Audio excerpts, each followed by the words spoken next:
Então, pessoal, boa noite. Quero agradecer pra caramba aí a presença de vocês, a paciência e a empatia, tá? Isso é uma coisa que eu valorizo muito lá na comunidade. Inclusive, a premissa básica é respeito e se colocar no lugar do próximo.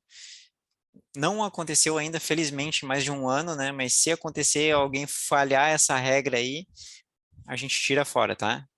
É basicamente isso, porque a gente precisa de ambientes seguros para a gente poder se desenvolver com pessoas que vão nos ajudar e também nós vamos contribuir com elas. Marcos, cara, muito obrigado pela tua presença, cara. Muito legal poder bater esse papo contigo. Eu já te falei isso várias vezes. Tu é um cara que eu gosto muito de conversar, porque tu traz uma lucidez muito forte nas suas palavras e elas não são, como posso dizer assim, cara, rebuscadas a ponto de ficar confundindo as pessoas. Elas são claras. E tu transmite a mensagem de forma clara e objetiva e de uma forma muito aderente, né?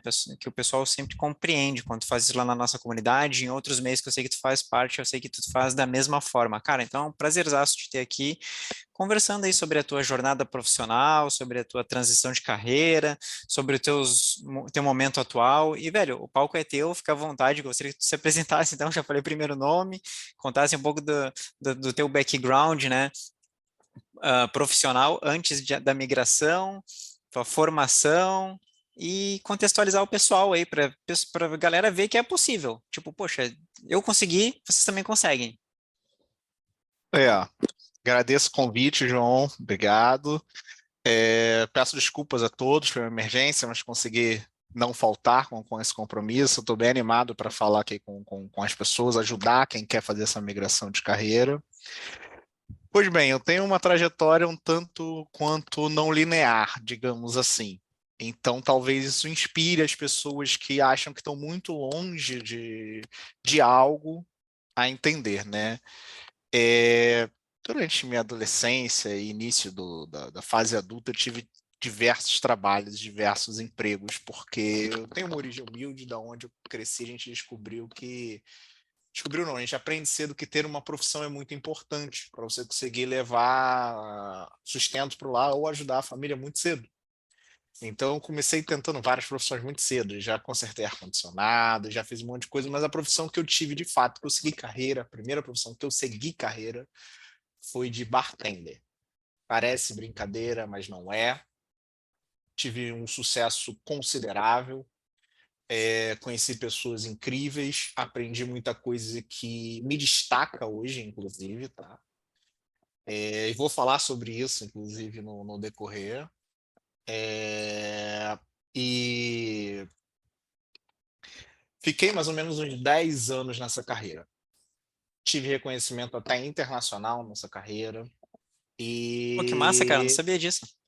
sim, eu tenho aqui em casa, eu saí numa revista da Red Bull como um dos melhores profissionais em atendimento de bar do mundo. Pô, Eram que dois da hora. brasileiros, eram dois brasileiros naquele ano, eu fui um dos brasileiros.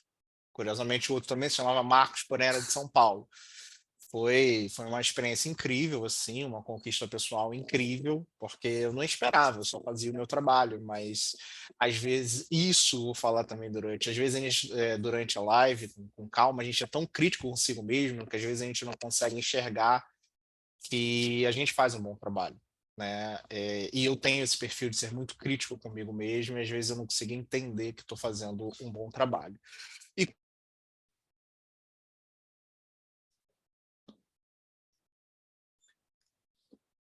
como mudou isso, né? No Marcos, Clássico problema do link do Marcão. casamento dos é, primos. Marcos, cara, só uma questão, deu uma travada aqui, tá, meu? Isso que eu ia perguntar, da onde vocês pararam? Que eu continuo. Cara, pode seguir daí. Tá. Ia comentando o Então, quanto crítico tu é contigo mesmo. isso. E quando mudei, resolvi migrar, minha primeira migração de carreira, quando eu queria aproveitar coisas que eu não aproveitava, porque essa carreira, quando tava todo mundo folgando, eu tava trabalhando.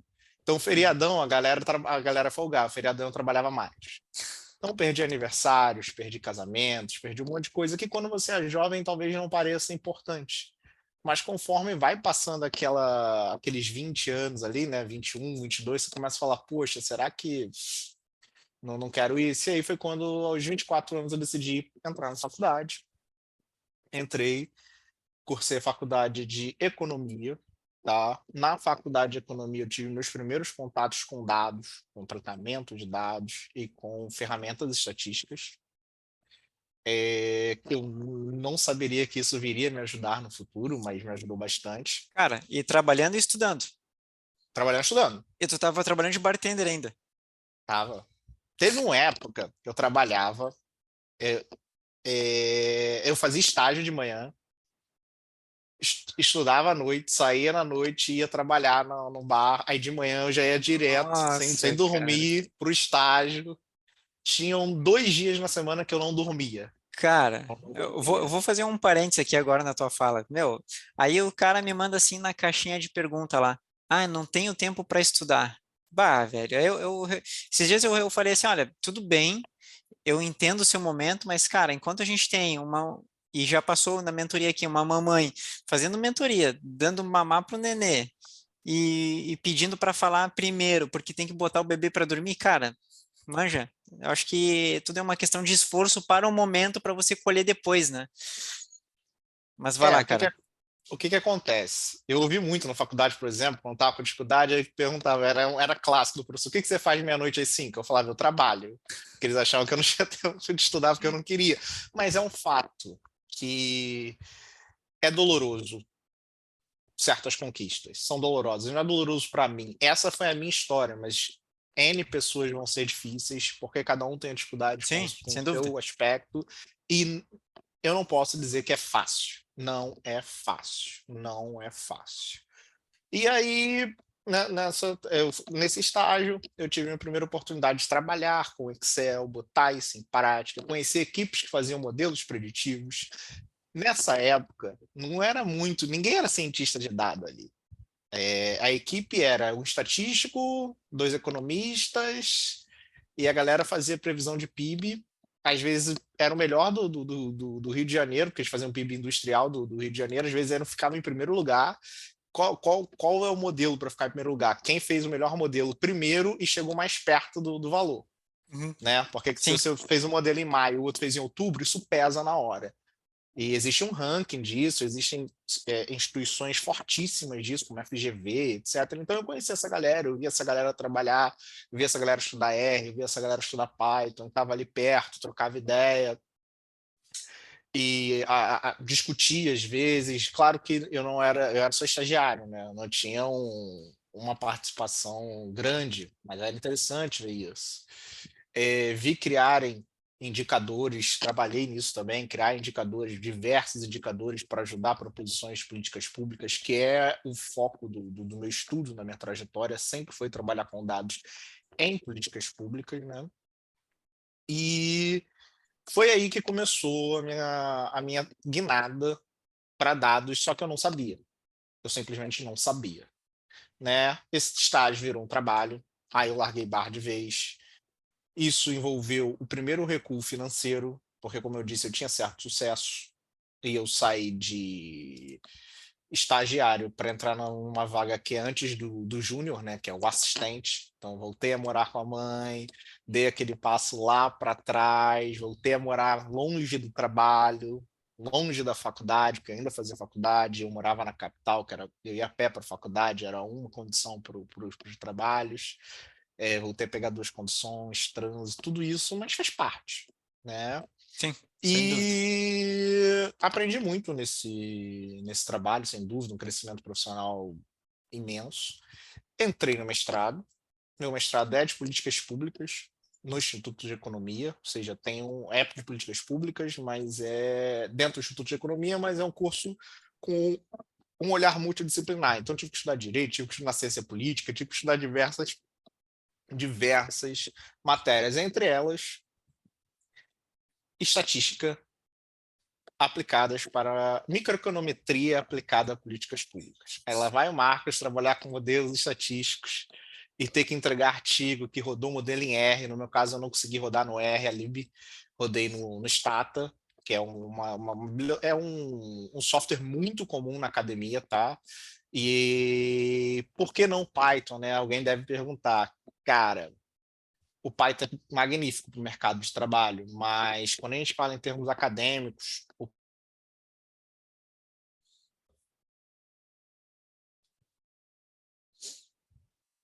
Python, eu sinto que o Python é um pouco atrasado.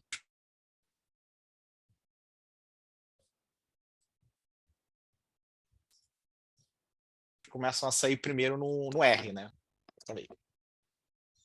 Estão me ouvindo aí? Deu Sim, uma tu congelada aqui. comentasse a respeito do Python, aonde tu disse que em termos acadêmicos ele é um pouco atrasado, aí depois perdemos um Isso. pouco. Em termos acadêmicos, ou seja, aquele modelo estatístico que ainda não foi para o mercado, que não está bombando, está todo mundo usando, que é mais no campo acadêmico, no campo dos testes, no campo das hipóteses, ele costuma Sim, sair primeiro no R, porque o R é uma ferramenta que os acadêmicos usam mais, né? entendi. Então, aí já vem outra característica de mercado, você aprender a se adaptar ao que vai te ajudar, e não a ferramenta que você gosta.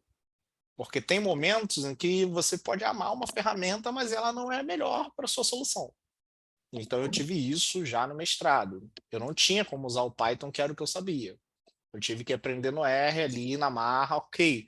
Que o que eu sabia de lógica, de Python, me ajudou, mas não era tudo.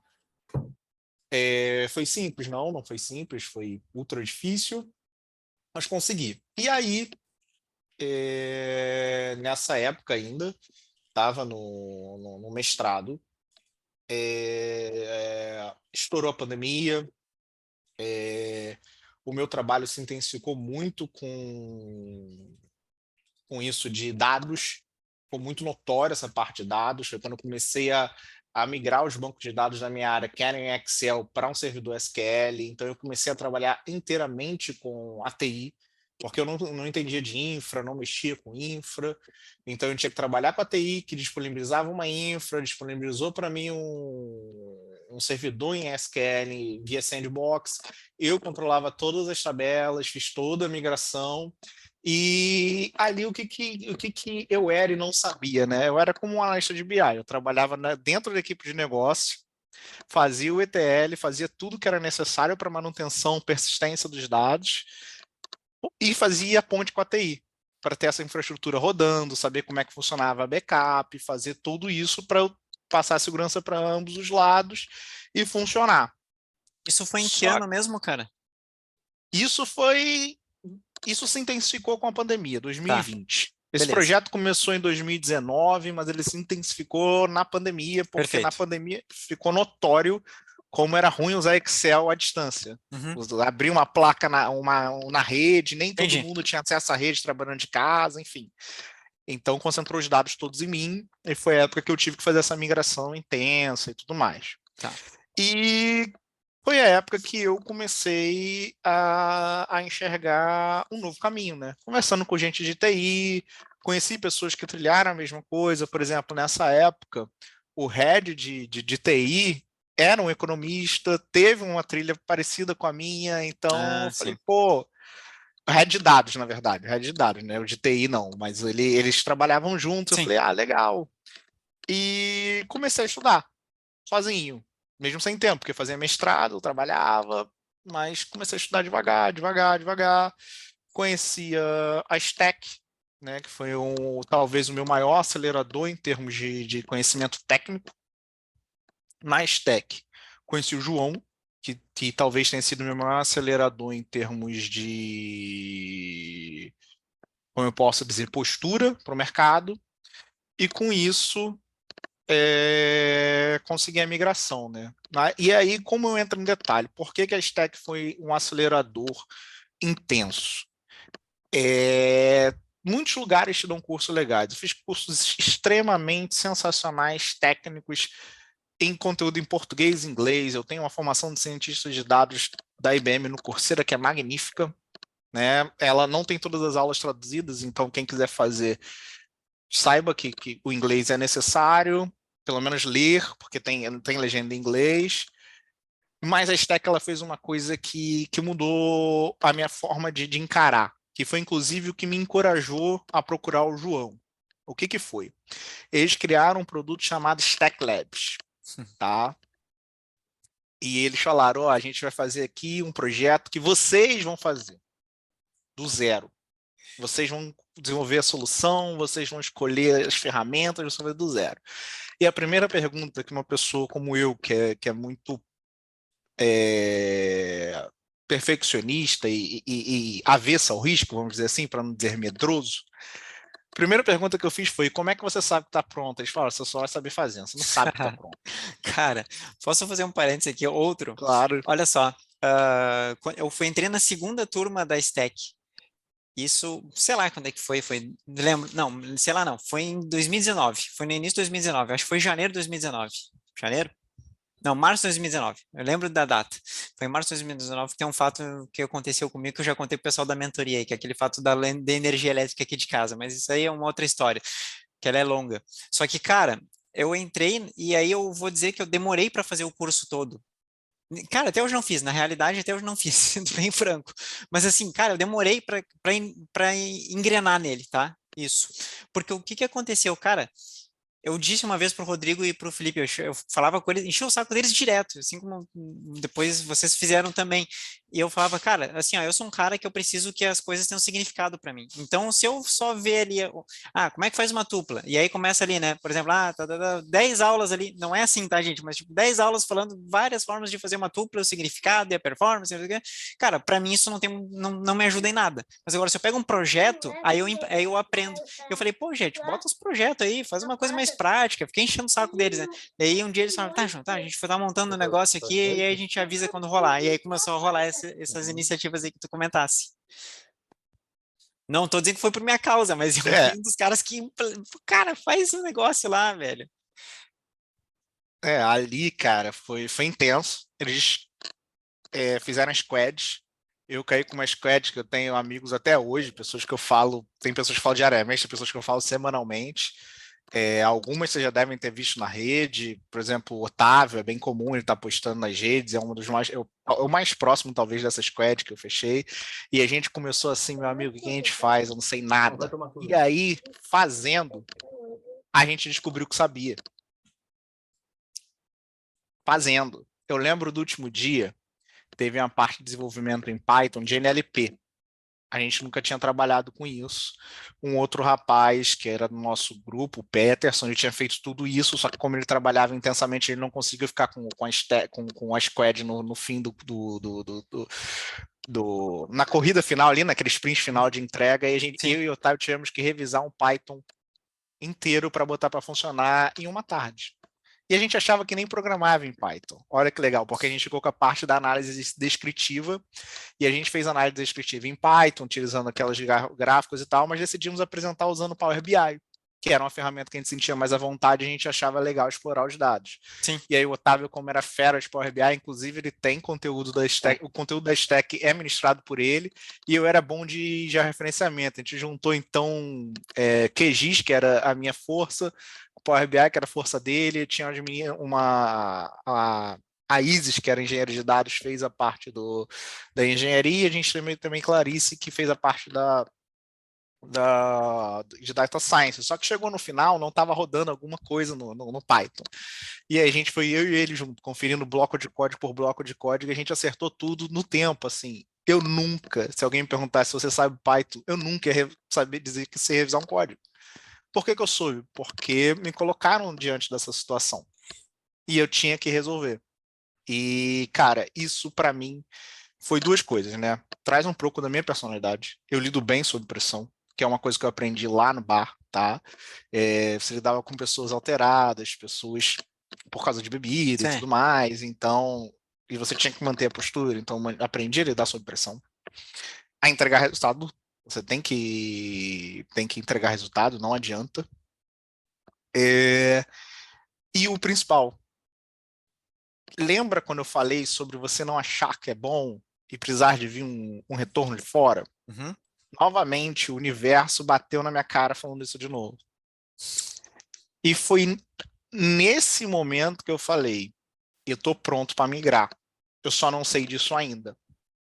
E a gente já tinha se falado uma vez, só que na época eu não tinha orçamento, e falei, vou tentar entrar numa outra turma e tal, entrei numa outra turma, e na mentoria, a gente trabalhou muito o quê?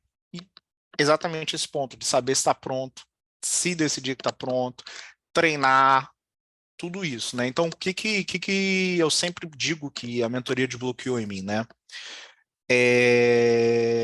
Como saber as suas forças e fraquezas, analisar isso de fato, né? Em termos técnicos, que eu não sabia o que é termo técnico da área, eu não sabia o que era analista de dados, o que era cientista de dados, o que era engenheiro de dados, eu não sabia nada disso. Como eu disse, eu vim de um mercado que as pessoas faziam isso e elas tinham nomes de empregos sem dados, tipo, era só, sei lá, eu era pesquisador, o outro era economista, todo mundo fazia alguma coisa parecida. Inclusive, eu Sim. tinha web scraping em Python, sabe? E eu era economista. Então, assim, a gente usava as ferramentas para solucionar problemas, mas não éramos especialistas em ferramentas. A gente trabalhava com foco em outras coisas, as ferramentas eram para. E a mentoria teve isso, né? E aí, os pequenos estalos que vêm são muito importantes, né? De tipo, acontece comigo, eu falo, poxa, eu não sabia que estava pronto, agora eu tô. Então eu tenho muito isso de me testar até onde eu vou, né? E aí eu falo, ó, não tô pronto, preciso melhorar aqui. E até nesse exemplo eu trago um pouco do que é o foco, talvez, né, para adiantar, que é o foco da conversa. Você falou de propostas internacionais, né? Como começou isso? Eu nunca achei que estava pronto para uma proposta internacional. Nunca achei. Só que aí veio a primeira. Aí eu falei, como é uma proposta internacional, vamos conversar para ver como vai ser. Isso tem alguns meses. Aí era uma proposta para a Europa, eu não tinha nem noção de valor, não tinha nada. Estava completamente despreparado. Falei tudo, na época, essa conversa foi em português, mas ela falou, olha, você vai trabalhar numa equipe na França e a equipe não é portuguesa, tem que falar inglês. Podemos continuar daqui para frente em inglês? Falei, podemos. Eu não falava inglês, tá? Não falava inglês, nem igual o Joel. Hoje eu já sou meio Joel, mas na época eu não era nem o Joel. E aí, cara, no dia seguinte ela falou, ó, proposta na mesa. A gente quer que você venha,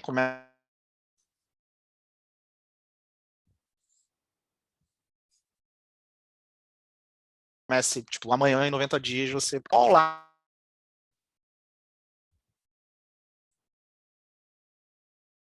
lá na stack que eu achava que estava pronto.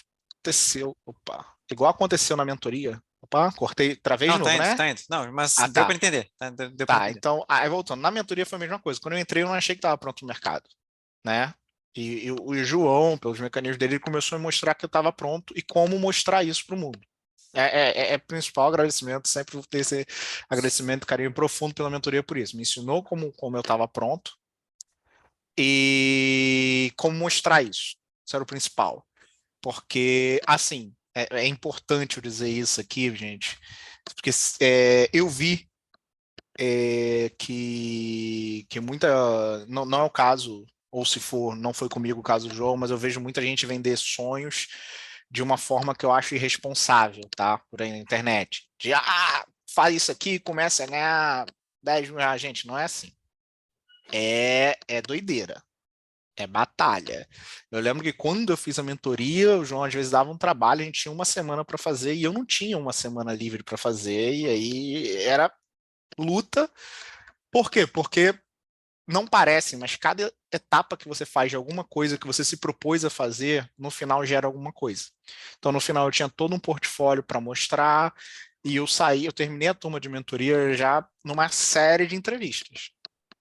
Inclusive, lembra que o Marcos é avesso ao risco, medroso?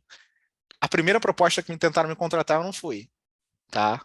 A primeira foi para assim, tá, entendi. As pessoas aceitam eu entrar desse jeito. O João estava certo.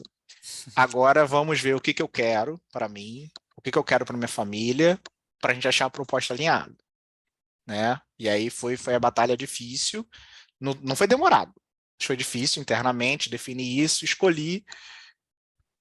Ótimo. E o internacional foi exatamente isso. Então, o que aconteceu quando veio a primeira? Eu falei, beleza, supondo que eu aceite. vamos para os riscos, né? Que eu acho que se eu começar falando sobre dicas de carreira internacional e falar estuda inglês, estuda tal stack, eu acho que eu vou estar sendo mais do mesmo. Eu acho que todo mundo já sabe redundante. disso, né? É, Eu acho que isso não precisa ser dito. Então eu vou dizer o que, que eu acho que precisa ser dito. Eu fiz um tripé quando eu recebi essa proposta e falei, eu não estou pronto. Para eles eu estou pronto. Agora, como o Marcos já está pronto? Nesse dia eu neguei e eu internalizei isso e falei, eu quero estar pronto na próxima oportunidade. Eu quero estar pronto na próxima oportunidade. Eu criei um tripé para isso. Qual é esse tripé? É o tripé emocional, é o tripé é baseado no meu lado emocional, no meu lado financeiro e no meu lado técnico. O lado técnico, inglês e a stack que você quer trabalhar, se puder, tiver orçamento, uma certificação como a AWS, essas coisas são muito bem-vindas em vagas internacionais. Focando nos outros que não são tão comuns falarem por aí. O que, que é, vou começar pelo financeiro, o que, que é o tripé, o que, que é a parte financeira? A parte financeira, ela vem da organização financeira para você tomar um risco desse. Se você quer sair do país, por exemplo, se chegar lá e der errado, você tem que ter uma organização financeira que te permita voltar ou que te permita procurar um novo emprego. Você não vai ter ajuda. Não tem família, não tem amigo, não tem apoio. Se tiver, vamos supor, no meu caso era Europa, era em euro. Como é que minha família me ajuda em euro? Pagando em real, sabe? Então, primeira coisa que eu pensei, a minha reserva familiar de emergência. Como o Marcos define isso? O Marcos define a reserva dele sendo 6 meses de contas pagas e compras feitas sem renda nenhuma. Essa é a reserva de emergência do Marcos. Se isso é na Europa, isso tem que ser em euro. Ah, e como você sabe em euro? Perguntei. Tem um amigo que jogava videogame comigo, mora na Itália. Eu falei, como é que é? Me ensinou, entrei em vários grupos de Europa, pergunto, fico acompanhando discussão, quanto é uma conta de luz, quanto é uma conta de gás, quanto é um aluguel, eu olho isso de vários países, tá, gente? Eu entro na rede social para olhar quanto custa essas coisas. Quanto custa um aluguel na cidade tal, quanto custa na cidade tal, quanto é um gás, quanto é um pão, porque isso tudo faz diferença para você. Então, assim, primeira coisa, organização financeira. Porque quando você migra de carreira, para muita gente muda de vida. Para mim mudou. Mas eu não mudei de padrão de vida. Comecei a juntar e falei, ó, vou guardar aqui, o que sobra invista ali. E assim fui. Criei conta em banco de investimento, isso que eu estou guardado está rendendo. Se quiserem um dia fazer uma live, Marcos, como é que faz isso? Simples, não é nada muito complexo isso que eu faço, mas é muito importante. Porque uma vez já me perguntaram, mas é porque você é jovem, você não tem filho. Eu falei, gente, eu, diariamente, só em dados, eu falo com 2 amigos todo dia. Um é mais novo do que eu, um é mais velho do que eu. Sou o irmão do meio da nossa brincadeira. Ambos já trocaram já tiveram oportunidade de emprego nos últimos 3 meses freneticamente. Então não é uma questão de idade, é questão de como você se coloca para o mercado, né? posicionamento, Que né? posicionamento para o mercado, não é uma questão de idade. Se você tem a oferecer, a idade é de menos. Agora, se você tem filho, tem esposa,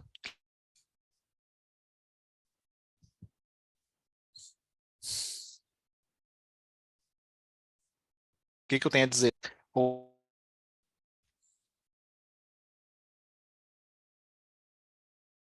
Já aprendi, é duas travadinhas. Oi, travei de novo, mas voltei.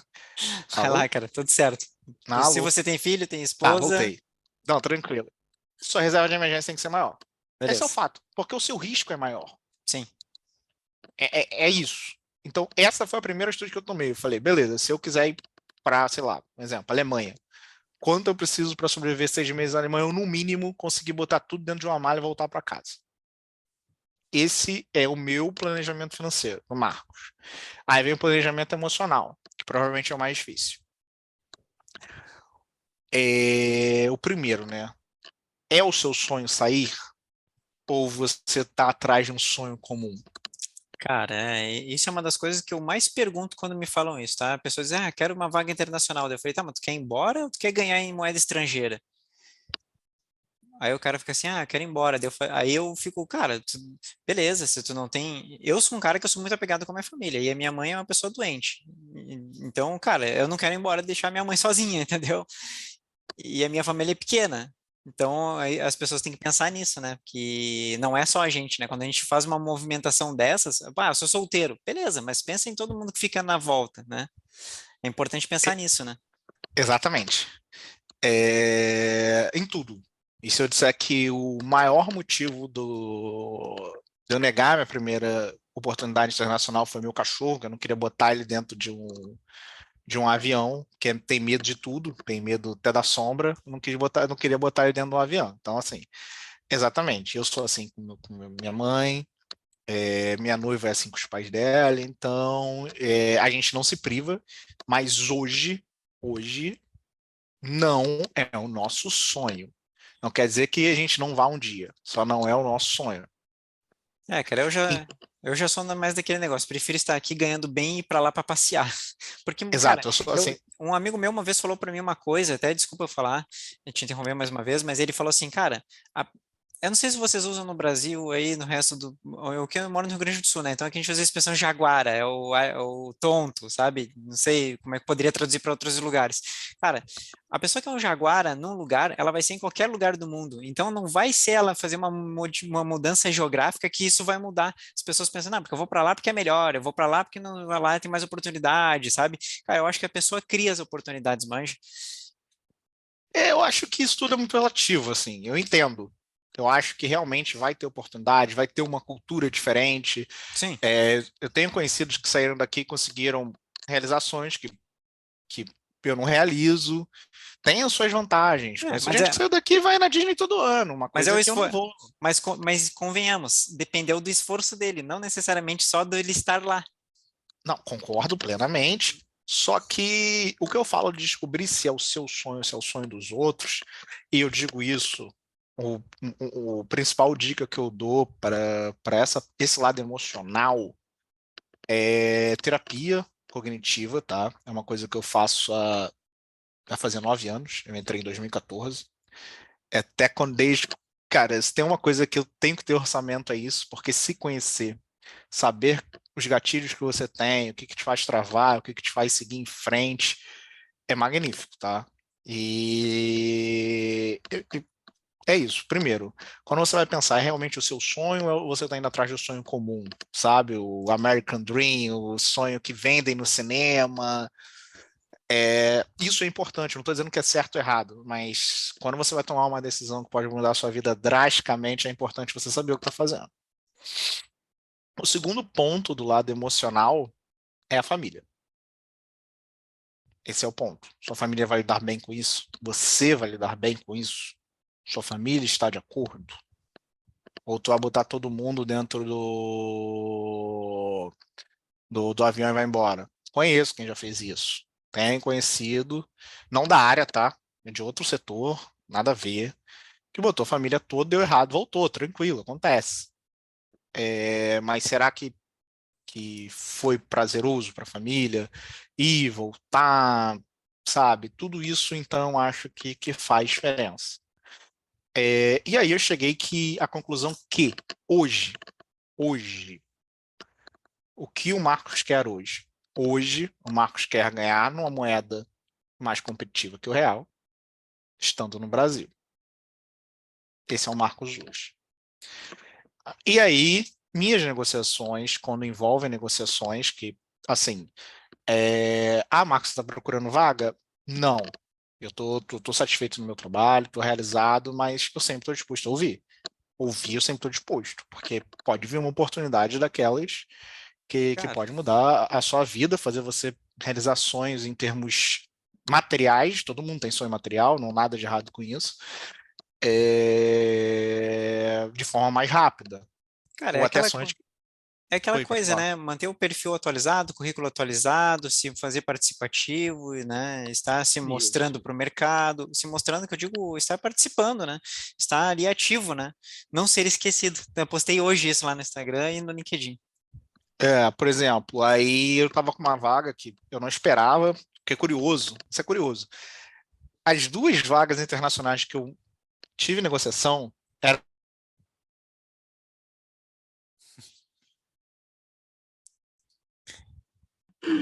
Na melhor hora para dela. engenheiro de dados. E eu nem tenho a palavra engenheiro de dados escrito no meu currículo, tá?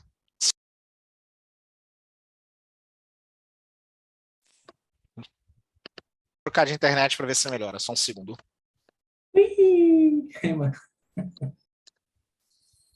Só um segundo que eu vou trocar de internet, já volto. Botar a internet do celular. Cara, mas pode seguir, tá? Às vezes dá uma travadinha, Não, tô depois volta seguindo. e tá tudo certo. Beleza. Então, Tu comentasse que foi uma oportunidade para engenheiro de dados, né?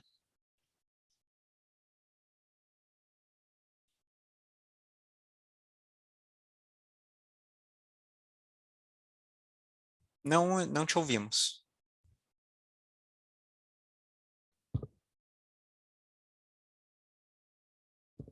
Não te ouvimos. Não estamos te ouvindo.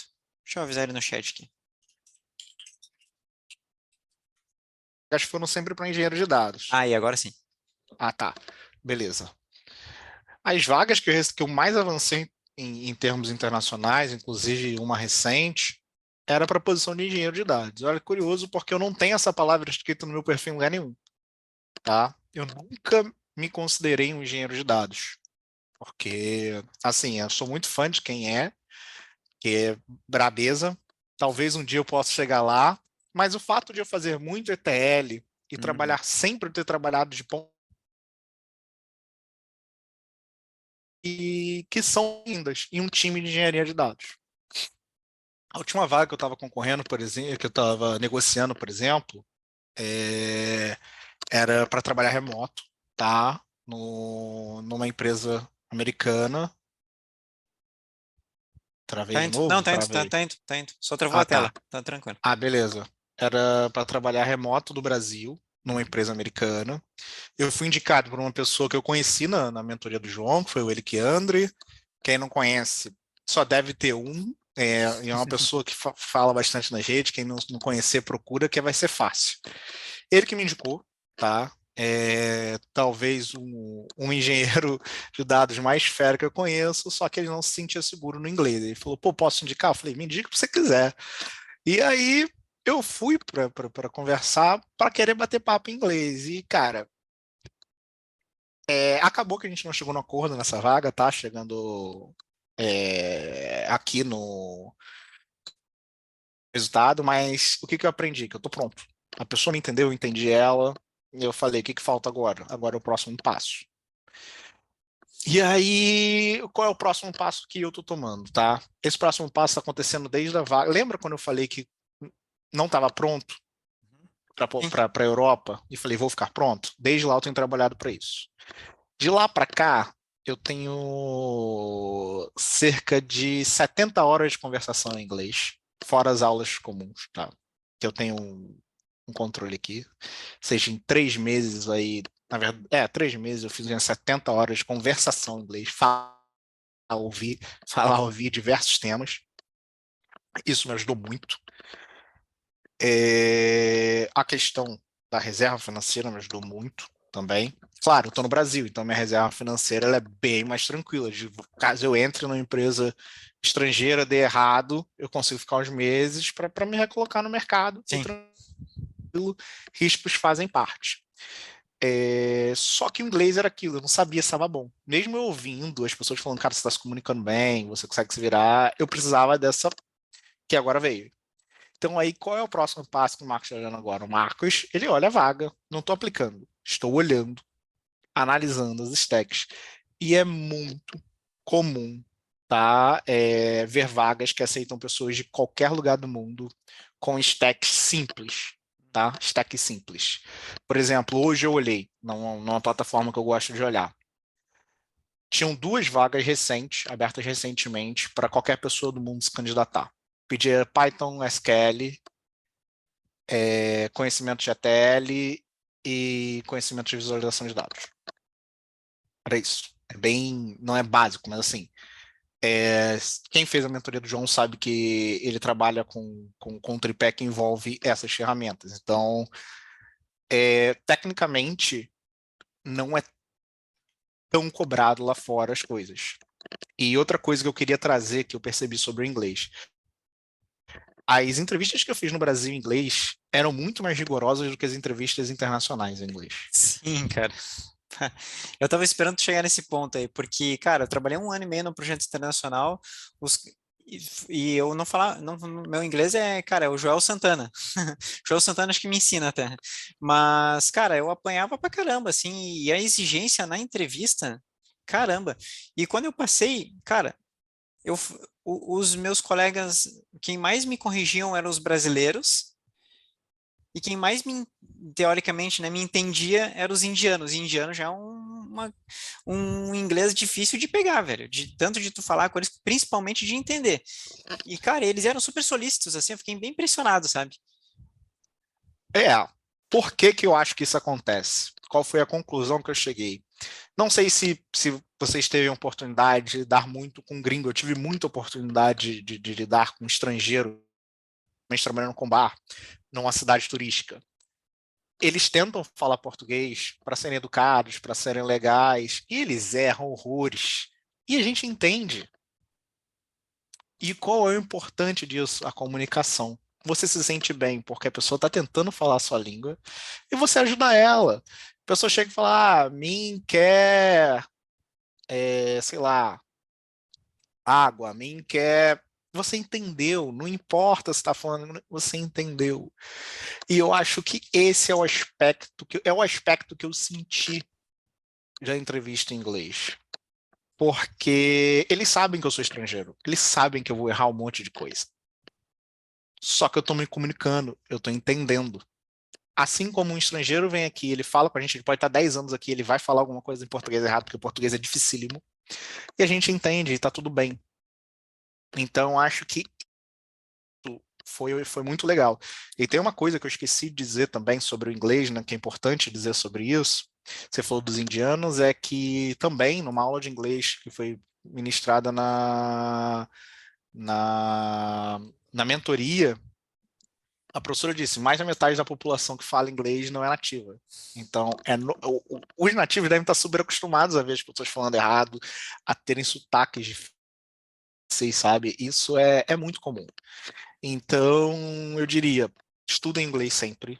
Eu estou estudando muito, porque é meu foco de vida. Eu quero estudar inglês. Eu nunca tinha estudado inglês sério, só tinha estudado inglês sério para passar na prova do mestrado, tá? Porque para entrar no mestrado eu tive que fazer uma prova de proficiência em inglês. Só que só exigia leitura e escrita. Então, falar não era necessário. E agora eu quero falar. É um objetivo pessoal, que surgiu no momento em que eu me vi de frente para uma vaga e tinha medo. Medo de sobreviver em um país que não falava a minha língua. Medo de sobreviver em uma equipe que não falava a minha língua. Mesmo as pessoas dizendo que me queriam, tá? Então, hoje, eu já me sinto tranquilo, me sinto mais calmo para isso. Ainda não chegou o momento, não sei se vai chegar, nem quando, mas cada dia mais eu estou me preparando para isso. E eu acho que esses pontos são importantes que eu trouxe aqui, além dos pontos comuns de fala inglês, tire certificações, faço LinkedIn, a versão em inglês, também fiz. E eu mudei a minha versão do LinkedIn em inglês, ela não é simplesmente uma tradução do português. Eu tentei ser mais curtos, melhorar as palavras-chave, principalmente naquilo que eu consigo explicar. Ah, Marcos, como assim? Vou dar um exemplo, tá? Eu tenho conhecimento em Databricks por modelos, principalmente na época do Stack Labs. Você é bom em Databricks, Marcos? Não, só tenho projeto disso, de projeto de estudo. Então, se vier uma entrevista internacional em Databricks, eu rodo. Porque eu não vou Ah, conseguir manter uma conversa forte disso. boa. Então, lá eu não tenho isso destacado. Porque em português eu consigo manter uma conversa. Então, eu fiz questão de fazer um perfil um pouco mais enxuto, mas mais dentro daquilo que eu sou realmente bom, daquilo que eu me garanto. Ah, Marcos, e por que você fez isso? Porque eu sei que é triste dizer isso, mas eu conversei com muita gente que está alocada internacionalmente e não dizer que foi unânime, posso dizer que 90% disse que as pessoas estão à frente do que as equipes no Brasil. Então, não é interessante para mim, porque eu acredito vender um perfil não é falso. Vender, como posso dizer, qualidades que eu ainda não sou realmente bom, porque lá as pessoas são boas. Faz muito sentido. Internacionalmente, eu vi muito isso, principalmente na Europa e em academia, as pessoas não têm medo de falar. Porque brasileiro tem aquilo de falar, sabe? Para dizer um não, tem que abraçar, tem que fazer todo um cenário. E o cenário internacional não é que eles sejam mais rígidos, é que eles não têm problema em dizer não, em dizer, pô, porque você sabe disso, você não sabe. Parece grosso para o brasileiro. O brasileiro tem isso mas isso é muito comum, tá? Na academia eu vejo muito isso, tive oportunidade de ver muito isso na academia, então eu aprendi que a sinceridade talvez ela abra mais portas do que feche, Sim. quando a gente está falando de questão internacional. Porque no Brasil, você vai concorrer a uma vaga de Databricks, você fala que está estudando, é tranquilo. Lá fora você É está a estudando, mas maturidade do mercado, né, cara? É isso que tem que ter consciência. É a maturidade do mercado. isso, mas eu digo a maturidade do mercado, a maturidade da língua. Eu não Ah, sim. consigo manter, eu não consigo hoje manter uma conversa de iniciante de Databricks com alguém. Não, Em entendi. português eu consigo. Em Sim. português eu consigo dizer até onde eu sei e tal. De inglês eu não tenho tanto vocabulário para dizer, eu fui até ali.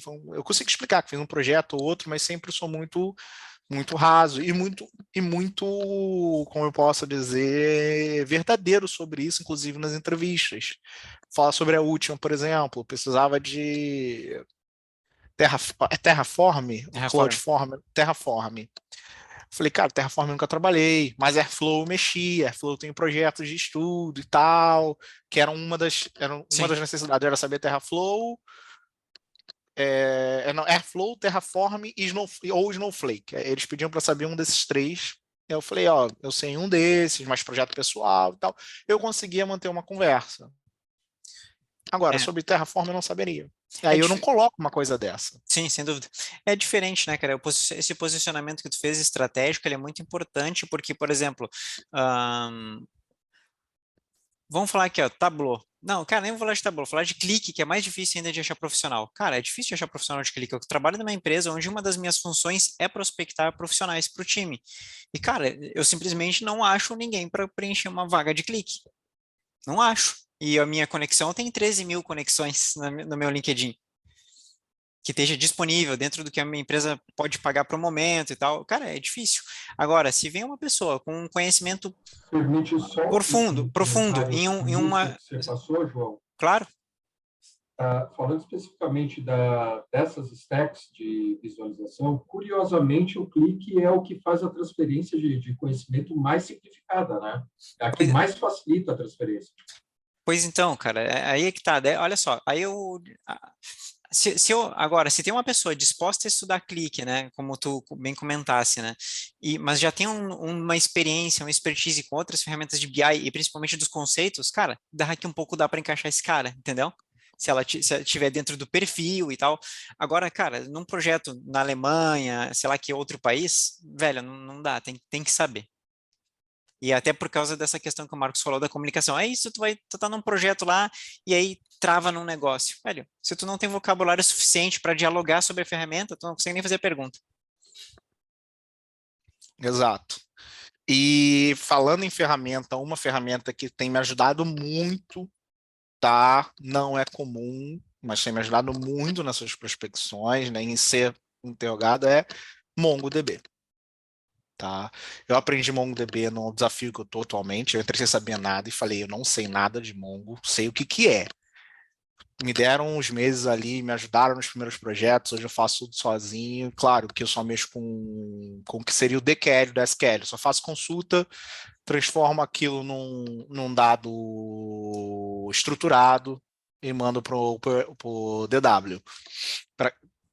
Para quem não sabe o que é DW, a gente explica técnico, eu não sei qual é dessa live, seja mais Não, claro, não cara, seja. Data Warehouse, gente, basicamente é um repositório analítico de tabelas já tratadas para você consumir lá na sua ferramenta de visualização de dados. Resumindo, se você quer saber É, mais, Google. Vai lá, meu.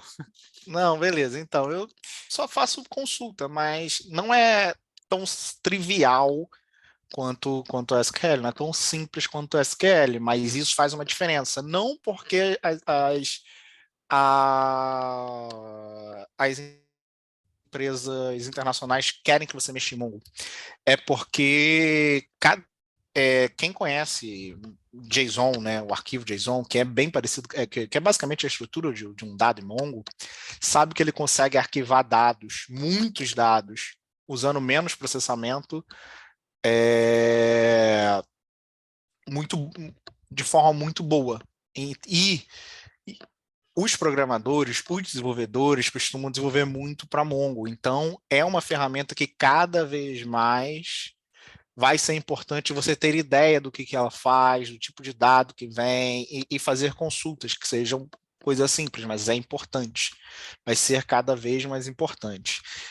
E o principal, talvez mais importante, hoje, inclusive, eu estava assistindo aula sobre isso, tá?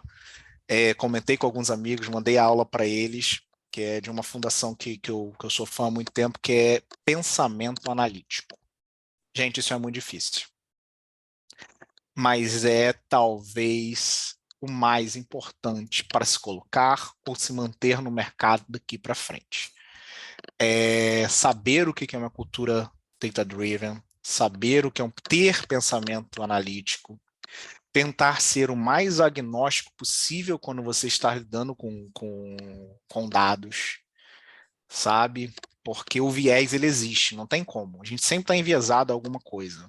E ser agnóstico é muito importante. Ter pensamento analítico é muito, muito importante. Eu sei que parece óbvio falar isso para quem está olhando essa live, porque está interessado na área de analytics, mas o que eu estou falando sobre o pensamento analítico é sobre tudo. Eu acredito que todas as carreiras daqui para frente vão ter que ter um pouco de pensamento analítico em algum nível. Cara, E pensamento analítico é saber codar, gente. É ter um pensamento analítico. A cultura data-driven eu acho que demora mais para ser difundida, mas o pensamento analítico eu acho que vai ser mais rápido. Marcos, tu fez a segunda turma da mentoria, né? Cara, a gente está na nona agora, tá? E a tendência agora e é a última, tá? Em grupo, é a última. Os atendimentos agora vão ser somente individuais por causa do volume de pessoas que tem ali dentro, né, na comunidade já. Mas onde que eu quero chegar com isso é o seguinte, cara, da turma, hoje ainda estava olhando isso, da turma 5 para frente, todo o primeiro e segundo encontro eu falo sobre cultura data-driven e pensamento analítico. Cara, porque não tem, velho. Tipo, chegou num ponto que as pessoas vêm de N cursos de Power BI, pelo menos no nosso mercado, e não estou criticando a ferramenta. O cara sabe tudo de DAX e de M, e aí ele diz assim, ó, tá, mas eu não sei entender o que que o cliente quer saber com os dados. Cara, então, na boa, se não chegar nesse ponto que tu falasse, né, do pensamento analítico, perdeu tempo. Praticamente tu vira só cara, um especialista numa ferramenta que tu não sabe nem entregar valor com ela. E tem gente que com muito menos faz lá um count if e entrega a solução. Tá, tô brincando, né, cara? Mas tipo, velho, arrasta ali para dentro da tela, faz o distinct count com um clique sem saber DAX, nada. Tô falando de Power BI, podia ser outra ferramenta e já entrega a solução. Já passei por isso. Hoje estou passando por isso, num dashboard que eu estou tendo que revisar aqui num cliente que eu estou atendendo. E é justamente isso. Então, cara, o pensamento analítico faz toda a diferença. É o que distingue e é o que coloca no mercado e mantém, cara. E eu acredito ainda que cultura analítica, cultura data-driven é uma responsabilidade nossa implantar nas empresas. Não da empresa já ter para me chegar numa empresa que já trabalha com dados, isso aqui. Não, cara, a responsabilidade é minha. Claro, se a empresa está aberta para isso, mais fácil. Mas se não, eu vejo como um oceano azul toda uma empresa que não tem isso. Você pontuou bem. Eu acho que realmente é dever nosso. E sobre a cultura analítica, né? O pensamento analítico. Quando você não, o pensamento analítico ele não vai só na entrega, ele vai no macro de você entender por que a sua empresa existe, Porque toda empresa existe para resolver uma dor do mercado. Qual é a dor que ela resolve e como o que você faz ajuda essa dor. Até para você saber o quanto é justo você receber para ajudar a resolver essa dor. Então, quando falam A assim, gente que acaba sendo um desdobramento do Data Driven Culture. Faz muito sentido. Exatamente. Então, quando a gente. Eu sei que é muito chato falar o quanto eu valho no mercado, isso de, pô, quanto você quer ganhar, mas quando você começa a ter uma cultura analítica, começa a entender, ó, a empresa que eu vou trabalhar, que quer me contratar, ela trabalha resolvendo tal, tal problema. Ela quer uma vaga que faz tal coisa. Então, você vai entrar para resolver uma dor de uma empresa que resolve a dor de alguém. Com isso, você tendo uma cultura analítica, você consegue analisar o quanto você vai gerar para sua empresa, seja tempo, seja dinheiro, não importa, e quanto você acha que é justo receber para resolver essa dor. Isso é muito pessoal. Isso é extremamente pessoal. E só consegue começar a ficar tranquilo de pretensão salarial quem tem uma boa cultura analítica e quem já está no mercado. É claro, porque você precisa entrar no mercado para entender. O primeiro trabalho eu entendo. O primeiro trabalho você ainda não consegue mensurar. Mas depois que você já pegou o primeiro, está indo, vai desse jeito. Então, é muito comum isso. Por exemplo, eu estava conversando com. Você viu, conversei no grupo esses dias, porque estava conversando com uma empresa americana, e eu não tenho noção do quanto pagam nos Estados Unidos, mas eu não cheguei no valor baseado no quanto pagam nos Estados Unidos. Eu queria ter uma ideia. Eu cheguei no valor fazendo a conta do o quanto eu quero receber para resolver esse problema, mais o meu risco de trocar de emprego. Porque tem um plus. Sim. Que aí eu uso a minha porcentagem de risco. É o quê? É o prêmio para eu trocar minha vida hoje, que que eu quero dizer que tá boa, para correr o risco de repente entrar num emprego ruim. Entrar no meio do olho do furacão, aquele emprego que eu vou trabalhar igual um doido, ou que eu não vou ter suporte, etc. Então, eu acho que, assim, eu gosto dessas lives nossas porque eu tento trazer um pouco disso que eu não vejo falarem. Eu não vejo muito debate sobre cultura data-driven, você botou agora, o Otávio, que acabou de comentar, também traz um conteúdo sobre isso. Hoje, ele foi uma das pessoas que assistiu a aula comigo, a gente estava assistindo a aula junto, tá? Para quem quiser ver, a aula é da Fundação Capra.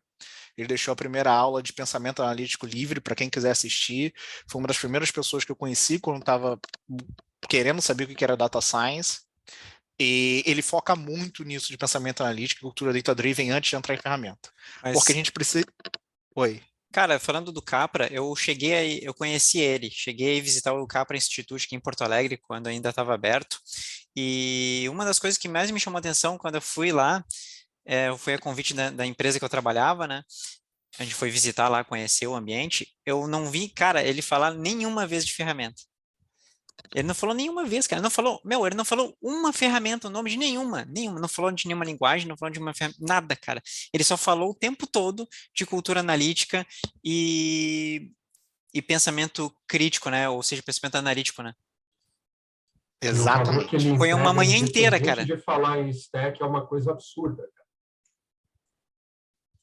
E até eu vou falar aqui, eu vou falar, Exatamente. eu quero que vai pro YouTube depois, pode ficar gravado, não tem problema. Eu tinha uma impressão que ele era um marqueteiro, cara. Mas aí quando tu vê, não, eu achava, só que daí quando tu vê o negócio, como ele pensa a solução que ele vende soluções, aí tu vê, cara, ele não é um marqueteiro, ele tá vendendo a coisa como ela tem que ser. Senão era só ir lá, contratar um monte de ferramenta, contratar cloud, comprar um monte de licença e sair tocando e depois se vira e alguém paga essa conta e azar.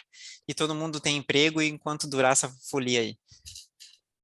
Olha, quem nunca julgou alguém que atira a primeira pedra? Quando eu conheci o Capra foi num evento no Rio de Janeiro, na empresa que eu trabalhava. E é engraçado que ele parecia o Steve Jobs em termos de estar vestido. Isso. Pouco acessar, pouco acessório e tal. Eu falei, por que o Steve Jobs está fazendo aqui? E brinquei assim. E ele começou a falar e eu fiquei maravilhado. Maravilhado. Sabe por quê? Porque eu sou acadêmico, quem me conhece sabe que eu sou chato, eu sou acadêmico, e ele embasa tudo que ele fala. Isso me deixa extremamente feliz. ele embasa tudo que ele fala, e eu lembro que ele levou um case de pensamento analítico, que esse case eu comento e trago para a vida, foi o case da Produções Globo Produções. Sim. Ele levou uma diretora de arte, de conteúdo lá para falar, é o pessoal que controla a mídia, tá? O pessoal que faz a mídia social do Globo, e falou que a galera de mídia social do Globo tem uma equipe de dados uma equipe de TI em dados Sim. dentro da parte. E eles têm lá nuvem de palavra para saber o que está sendo falado, o que não está, o que estão comentando, para eles poderem reagir, organizar a programação, organizar tudo. E aí você vê a importância do pensamento analítico, porque o pensamento analítico, ele existe para a gente o tempo todo, só que a gente não nota. Você tem um pensamento analítico quando você sai para ir para o trabalho, por exemplo, quem trabalha presencial e decide, pô, será que hoje eu vou pegar o ônibus tal, já que eu estou saindo nessa hora, eu pego o ônibus que passa por outra rodovia, que é mais rápido. Isso é pensamento analítico. Só que você não está analisando o dado. Você está usando o quê? As suas memórias. O que muda quando a gente vai para o Data Analytics? É que a gente usa dado para evitar um viés ou evitar um erro de alguma coisa que a gente não... Nossa memória nos engana. É isso. Então, o pensamento analítico ele sempre teve com a gente, só que a gente nunca deu... Assim, poucas pessoas dão o devido valor que isso merecia. Então, a gente é analítico, não é uma coisa difícil para as pessoas aprenderem. As pessoas são analíticas, elas só não sabem. Isso precisa ser desenvolvido, explorado e aflorado. E o principal, entender a importância do dado, né? Eu gosto de explicar sobre cultura data-driven, que eu falo, a melhor empresa que você vai ter é aquela que a pessoa que preenche uma ficha de papel faz questão de preencher certo, porque ela sabe que aquilo vai gerar valor na ponta. É verdade. Pode parecer bobo, mas preencheu certinho, aí poxa, todo mundo tem, e todo mundo sabe a importância daquela fichinha. Cara, sabe quando é que foi que eu me dei conta que eu estava eu trabalhava no transporte rodoviário, acho que boa parte das pessoas sabe, trabalhei 10 anos no transporte rodoviário de cargas, mas sabe quando que eu me dei conta que eu estava no lugar errado, fazendo num lugar que, tipo, não no transporte, mas tipo, velho, eu não tô aqui, eu tô fora de órbita aqui, sabe, eu tô um outlier aqui. Foi quando um dia um diretor de uma empresa grande do mercado disse assim para mim, João, caminhão, carretas, né? Caminhão tem 20 pneus, ele é preto, é de borracha, sempre foi assim, sempre vai ser. Foi quando ele disse isso pra mim, cara, eu saí daquela reunião triste, sabe? Eu pensei, velho, eu tô no lugar errado. E é isso aí que tu falou agora. É, exatamente isso. Então, assim, não é que seja uma migração difícil. Sim, a data-driven culture, né, a cultura data-driven, ou em tradução que eu gosto de falar, né, uma cultura orientada a dados, ela depende da gente. Porque quando alguém preenche errado lá de negócio, você tem a oportunidade de conversar com essa pessoa, explicar a importância do acerto dela, do alinhamento de quem preenche, que geralmente é mais de uma pessoa, é muito importante, E tá? aí É vem eu muito entender o importante. processo, vem entender a dor, e aí começa, por isso tu entende a solução. Exatamente. E aí, quando isso tudo começa a funcionar, vira um organismo funcional, decola, decola. Cara, E porque é muito, e e é bom porque é pra. muito, Opa. pode falar, desculpa. Não, eu achei que tinha travado. Não, tipo, e é bom para todo mundo, porque daí todo mundo começa a ver a coisa funcionar, gerar sinergia, e aí, cara, até as pessoas trabalham melhores, mais felizes e se sentindo parte do resultado, né? Sim, é exatamente isso. Entender a importância de cada um, a sua importância, a importância do que você faz, tá? Muitas vezes o que você faz muda a vida de alguém e você nem se dá conta. Entendeu? Você nem se dá conta. Vou dar um exemplo. Eu hoje trabalho com dados rodoviários, de ônibus, metrô, etc. E indiretamente eu estou trabalhando para a melhoria desses serviços para pessoas nas cidades cujo qual eu trato os dados. Entendeu? Cara, Então, assim, você às vezes nem sabe, mas você está sendo importante para a sociedade. Só que sensacional. tem um pensamento analítico de como um pequeno gesto pode gerar uma grande proporção, sabe? Brincando assim, o efeito Uhum. borboleta, né? Não, mas é isso. O professor Grimaldo teve aqui com a gente semana passada e ele falou que ele fez uma entrega onde no final a pessoa, né, do órgão lá, que era um órgão governamental, estava trabalhando com ele e falou assim, Grimaldo, nós acabamos de tirar não sei quantas pessoas da fome. Tipo, cara, sabe? Tipo, pessoas que não eram vistas, entendeu? Que o censo não Sim. cobria por algum motivo, enfim, sei lá, cara. E isso é muito legal. E é o que tu tá falando agora, velho. Tu tá trabalhando daqui um pouco, talvez, daqui a um tempo, eu sei que essas coisas não são rápidas, daqui a alguns anos, talvez, tipo, tu vai ter contribuído para revolucionar a logística de movimentação das pessoas da cidade, sabe? Do estado, sei lá. Sim, é exatamente isso. Então, existem muita coisa que, que, que vem de mudar a sua forma de pensar. E isso é muito importante para a área de dados. É muito importante ter pensamento analítico, agnóstico, uma coisa que eu adoro brincar, tá? Vou dar um exemplo, polêmico, mas é um exemplo que eu gosto, eu não levo isso para frente porque é polêmico. Jornalismo, tá? O Aí é Marcos brabo. não é muito, o Marcos não é muito fã de jornalismo, mas ele lê muita notícia. Aí, vamos supor política. Aí tem um jornal que ele dá uma notícia batendo. Aí tem outro jornal que dá uma notícia abraçando. E o dado é o mesmo. O que muda é a narrativa. O que eu gosto de fazer nessa hora? Eu mesmo pegar o dado, eu mesmo analisar e falar, no final todo mundo certo. Só que ninguém mentiu. Só que um usou uma narrativa e o outro usou outra narrativa. É o viés, né? É o viés. Exatamente. E quando você não é agnóstico, ou não tenta ser agnóstico, quando você não tem um pensamento analítico aflorado, ou você não exerce o seu pensamento analítico, você pode começar a ser alvo de narrativas. Isso dentro dos próprios trabalhos, tá? É realmente diferente isso. Eu sempre brinco com isso o tempo todo, e isso em tudo. Eu lembro, eu não sei se o João vai lembrar, eu gosto tanto de brincar, de analisar dados, que teve uma época na minha turma de mentoria, eu fiz um modelo em Power BI para prever o draft do All-Stars da NBA. E eu Ah, lembro. acertei 83%.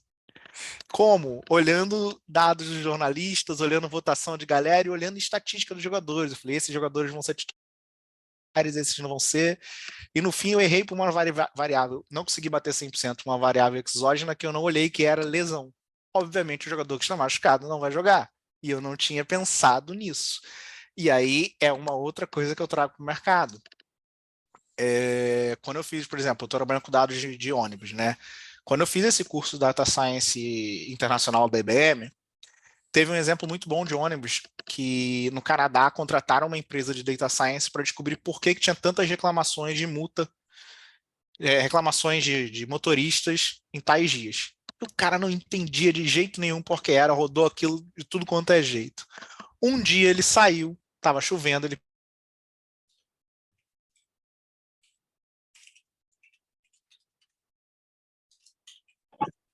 mais do que ele gostaria. E, perdão, quando me ligam, a internet do celular trava. Eu tive que desligar aqui. Agora não foi intencional. Mas já estão me ouvindo? Alguém pode Sim, dizer que estamos sim? ouvindo, Não? estamos ouvindo. Beleza. E Falou, era aí ele até se. ali da chuva ali. Isso. E aí ele se ligou e falou: cara, e se eu cruzar os dados dessas reclamações de motoristas com os dados meteorológicos? E aí notou-se que as reclamações no trânsito eram somente em dias de grandes tempestades. Então, assim, as variáveis exógenas, o pensamento analítico, a criatividade, ela tem que estar com a gente o tempo todo. Então, são dicas que eu dou de estudem, façam cursos, SQL, Python, tal, legal, aprendam isso. E aí, pô, tá legal disso? Começa a aflorar o pensamento analítico aplicando a ferramenta. Porque o diferencial não é ser bom na ferramenta. O diferencial é você ter um bom pensamento analítico, uma boa cultura data-driven e saber usar a ferramenta a seu favor. Massa. E- Fala, o Elikiandre. Fica à vontade aí, cara. Beleza? Então, pessoal aí, muita gente pergunta, fala assim, vou para o Power BI, vou para o Spark, vou aprender Python, cara. O meio que tu vai não importa. Você sabe chegar em casa primeiro? Tem um caminho. Tu chegar no ponto A, no ponto B. Beleza. Se tu vai com Spark, se tu vai com Python, exemplo que o Marcão deu ali, se vai com Power BI, se vai com Excel, com Tableau, não importa. Raciocínio analítico, cultura data-driven, saber comunicar, entender o que o cliente quer na ponta, isso você consegue vaga em qualquer lugar. Só um recadinho pra galera. Sensacional, cara. Pior que bem isso aí mesmo. Pior não, melhor. Mas até hoje, numa caixinha de pergunta ali no Instagram, a pessoa perguntou assim, ó, por que fazer Cara, não é propaganda, tá? Mas é que, olha só, faz muito sentido. A pessoa diz, ó, por que fazer a mentoria? E aí pode ser a minha ou outra que você acha melhor. Por que fazer mentoria e não cursos? Daí eu disse assim, ó, primeiro, faça cursos. Segundo, não faça mais cursos. Aí eu elucidei ele, porque o que eu quis dizer com isso? Cara, primeiro faça curso, a gente tem que ter o conhecimento. Eu quero dirigir. Como é que eu vou dirigir se eu não for lá na escola e não tirar a carteira? Tirar a habilitação? Aí depois, com a habilitação em mãos e o carro disponível, eu vou a algum lugar. Só que eu tenho que saber onde é que eu quero ir. Então é essa que é a questão. A gente fica pensando, cara, mais um curso. Agora é mais um curso de SQL, mais um curso de Python, mais um curso de Power BI, mais um curso de R, mais um e vai embora. E aí a gente empilha um monte de cursos e a gente vira o estudante profissional. E esquece de ser o profissional. Cara, a gente tem que estar sempre estudando. Então, pensa que o profissional tem que estar junto com o estudante, não ser um estudante profissional, senão a gente vira uma biblioteca, cara. O que faz biblioteca? Compra um monte de livro, toca num ambiente lá, e aí tu vai lá na biblioteca e lê os livros. Aquele lugar lá é um mar do saber, mas, cara, ele está lá, está inerte. O conhecimento tem que estar em movimento, senão não tem função. Assim, sobre isso de por que curso ou mentoria, não faço curso ou mentoria, a resposta que eu dou é É os muito dois. simples. Ou, Tudo depende, mas tudo depende, na minha opinião, do tempo que você quer atingir seu também, objetivo. também. Por exemplo, sei lá, você quer ficar bom no inglês rápido. Um exemplo mais simples, você quer ficar bom em dança rápido, que é uma coisa que eu estava fazendo com a minha noiva, dança. A gente pagava aula particular às vezes. Uma aula particular, às vezes, isso aí é mais caro do que pagar um mês de dança. Mas você aprendia mais do que um mês inteiro dançando, na aula em É. grupo. É isso que é uma mentoria. É você ter alguém que vai dar dedicação total a você. Então, o que muda? A curva. É isso. Se você tem tempo, não tá com pressa, segue teu caminho. Mas se tu tá com pressa, isso em qualquer área, gente. Isso em qualquer área. Cozinha, qualquer área. Qualquer área. Workshop, bootcamp, tudo isso. Você pode fazer um curso que é um pouquinho mais tranquilo, um curso na Udemy, que você faz no teu tempo, ou tu pode entrar no bootcamp, que tu vai ter que estudar uma aula de 2 horas, no dia seguinte você tem que entregar um robô funcionando. Tu aguenta? E qual curva você acha que é mais rápida? O bootcamp ou a Udemy? Tem algum melhor que o outro? Não, não tem um melhor do que o outro. São Melhor, caminhos. pior. Isso, melhor e pior são questões muito subjetivas e pessoais. O melhor para mim não é o melhor para você. E a última dica que eu daria assim sobre carreira antes de abrir, principalmente para migração, antes de querer abrir para a pergunta que você diz, é o tempo. Muita gente se compara com o cara, o cara tá ganhando 10 mil, o cara já tem 10 anos de carreira, o cara já é aquilo, já é aquilo. Vou dizer uma coisa para você, gente. Obama encerrou a carreira dele política com 60 e poucos anos. O Trump começou depois de 70. E um é melhor do que o outro por isso? Não. Brincando agora, trazendo para esportes, um que eu gosto, eu até brinquei esses dias. O Wayne Rooney, um famoso jogador inglês, virou jogador profissional com 16 anos. Uhum. E aos 32 ou 33 ele já estava numa liga não muito competitiva, que é a Liga Americana. O Vardy, que é um outro jogador inglês, ele era minerador, acho que até os 24 anos de idade. E na idade que o Rooney estava nos Estados Unidos, ele era o artilheiro da liga mais disputada do mundo. Tem um melhor do que o outro? Não. O que eu quero dizer com isso? Cada pessoa tem a sua trajetória e o seu tempo. Não é porque você demorou a migrar, não é porque você veio de outra área que tem algo de errado com você. Não é porque aquela pessoa escolheu o caminho certo na primeira oportunidade que teve e você não, que ela é melhor do que você, nada disso. Cada pessoa tem o seu tempo. E se comparar com a pessoa do lado é bom, mas cuidado. Nem sempre a grama do vizinho é mais verde. Cara, muito bom isso que tu falou, tá? E aí agora, antes da gente abrir para as perguntas, quero fazer um parêntese só a respeito de cursos. Cara, eu sempre digo, o pessoal pergunta, qual que é o melhor curso? Cara, o melhor curso é aquele que tu olha a grade lá, ela te atende dentro das tuas necessidades e o professor se comunica contigo. Acabou. Eu não tenho como dizer para ti qual que é o melhor curso. Para mim é um e outro, né? Para você vai ser outros. Então, esse pensamento crítico tem que ser seu. E aí, esse lance da régua que o Marcos falou, ele é muito importante porque é o seguinte, as pessoas sempre me perguntam assim, vou fazer tal curso ou vou fazer a mentoria? Tá, vamos ver meu caso aqui. Vou fazer a mentoria, em quanto tempo você consegue? Daí eu digo, você consegue me ajudar? Daí eu falei, cara, eu consigo te ajudar em 30 dias. Eu passo para ti o método em 30 dias. Agora, vai acontecer alguma coisa em 30 dias? Cara, depende de ti.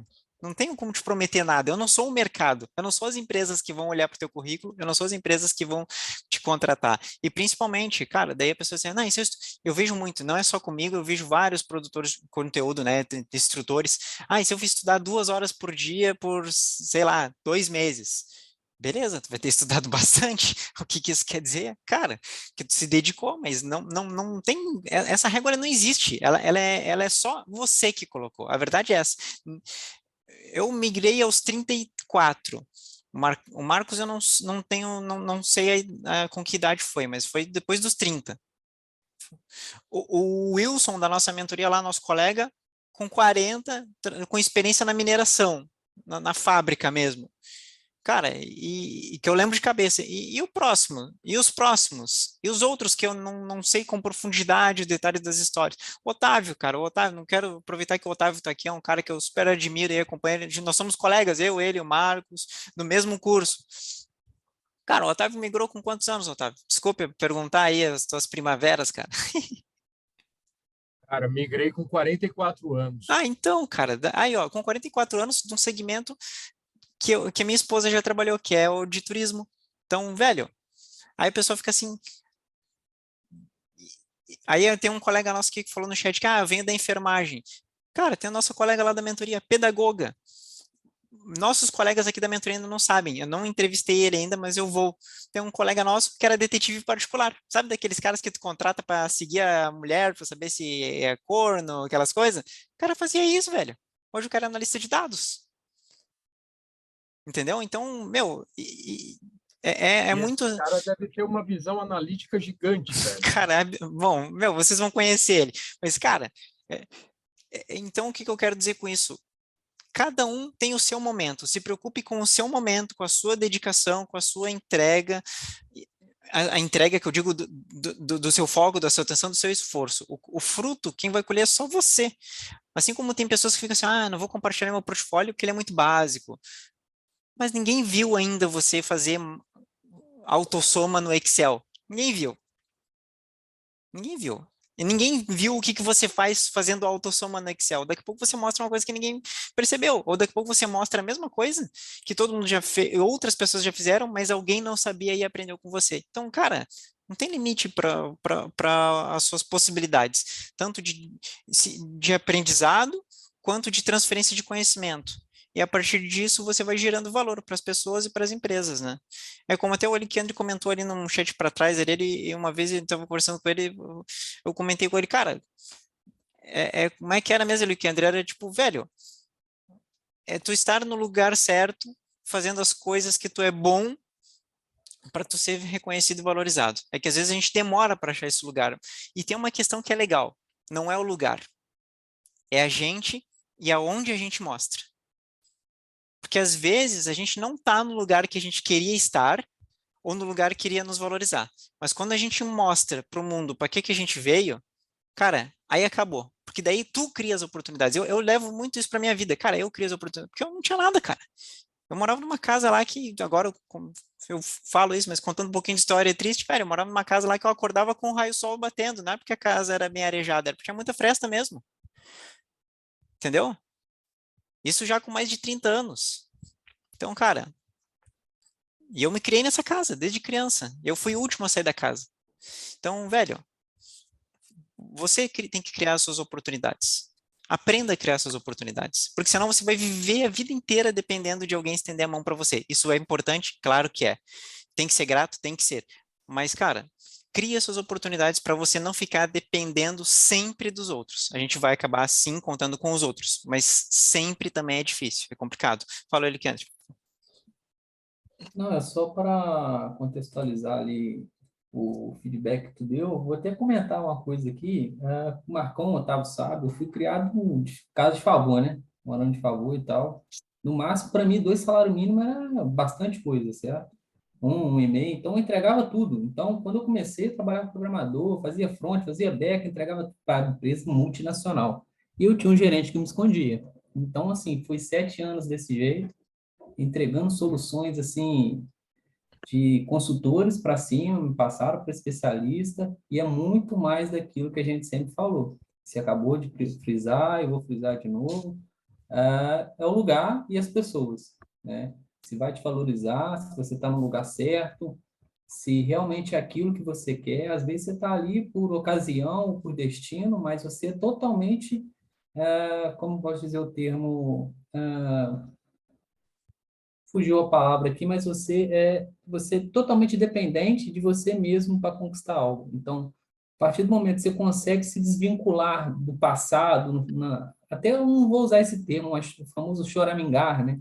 Ah, mas por que isso comigo? Ah, porque assim, cara, tira o boné, regaça as mangas, vai estudar meia-noite às 6, sai da onde que tu tá insatisfeito, pede conta, pede conta.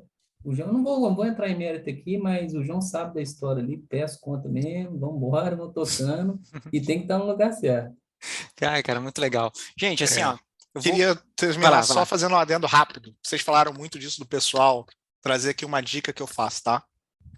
É... Eita, meu professor de inglês tá aqui, cara. Que massa. Agora que eu vi no chat. Cara, Tô aqui. fala aí. Melhor professor de inglês, hein, galera? Boa.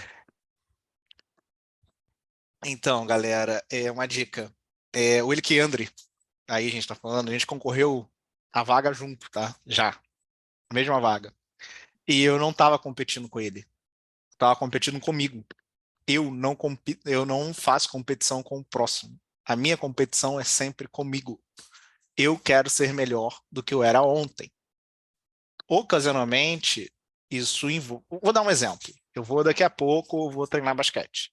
Vai envolver no final, sempre tem um jogo. Para mim não importa muito se eu vou ganhar ou se eu vou perder. O que importa é eu jogar melhor do que eu joguei no último jogo. Quando eu não jogo, eu me sinto frustrado. Eu sou assim, e eu acho que eu levo isso para a carreira. Então, quando eu vou, eu quero, como é o seu crescimento? Eu quero ser melhor do que eu era ontem. Ah, mas o vizinho cresceu mais rápido. Legal. Aí, problema, o mérito, enfim, aí o problema não é meu, tá? E quando acontece, existe uma coisa que eu só fui aprender quando eu tive que fazer, assim como você está prospectando vaga, foi quando eu tive que escolher um candidato. Sabe quando dizem você não tem o perfil alinhado à vaga? Gente, isso existe. Isso é verdade, tá? Às vezes não é que você é ruim, é que realmente você não tem um perfil alinhado. E quando eu disputei com ele, Kendrick, por exemplo, ele foi escolhido, obviamente. Se ele ia decidir ficar com a vaga ou não, tranquilo. Mas a vaga parecia escrita para ele, não para mim. Só que a gente não sabia antes de ir para cima. E depois eu conversei com ele, um ajudou o outro, trocando ideia. E numa boa. Por quê? Oportunidades sempre vão existir, sempre vai ter gente que vai levar, sempre não vai, mas eu sempre fui isso assim comigo.